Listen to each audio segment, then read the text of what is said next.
Welcome to news Adda. KCR politics కు good bye. పార్టీలో నడుస్తున్న చర్చ ఏంటి? మాజీ ముఖ్యమంత్రి కేసీఆర్ పూర్తిగా పార్టీని పక్కన పెట్టేసినట్లే కనపడుతుంది. ఇటీవల జూబ్లీహిల్స్ ఉప ఎన్నికల సమయంలోనూ ఆయన బయటకు రాలేదు. తాజాగా స్థానిక సంస్థల ఎన్నికల విషయంలోనూ ఆయన ఎలాంటి అడుగు వేయలేదు. కనీసం మాజీ ఎమ్మెల్యేలు, పార్టీ నియోజకవర్గాల ఇన్ఛార్జీలను పిలిచి కూడా ఒక సమావేశాన్ని కూడా కేసీఆర్ ఏర్పాటు చేయలేదు. తెలంగాణలో స్థానిక ఎన్నికల సమరం ఈ నెల 11వ తేదీ నుంచి ప్రారంభం కానుంది. ఇప్పటికే నామినేషన్ల ప్రక్రియ ప్రారంభమైంది. అయినా కేసీఆర్ మాత్రం కనీసం ఎన్నికల విషయంలో ఎలాంటి జోక్యం చేసుకోకపోవడం ఇప్పుడు పార్టీలోనే చర్చనీయాంశంగా మారింది.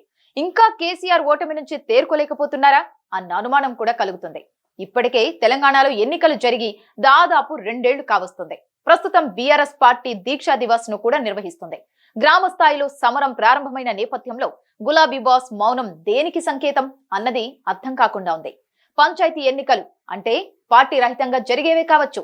పార్టీ గుర్తులు లేకపోయినప్పటికీ గ్రామాల్లో ఖచ్చితంగా ఆయా పార్టీలకు సంబంధించిన వ్యక్తులే పోటీలో ఉంటారు. ఖచ్చితంగా పరోక్షంగా పార్టీ అభ్యర్థిగానే చూసి ప్రజలు ఓట్లు వేస్తారు.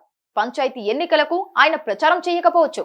కనీసం ప్రకటన కూడా కేసీఆర్ నుంచి రాకపోవడంపై బీఆర్ఎస్ శ్రేణులు నిరాశలో మునిగిపోయాయి. రాష్ట్రంలో అనేక సమస్యలు ఉన్నప్పటికీ వాటిపై స్పందించడానికి కూడా కేసీఆర్ బయటకు రావడం లేదు. మరొక వైపు కల్వకుంట్ల కుటుంబంలో చీలిక వచ్చింది.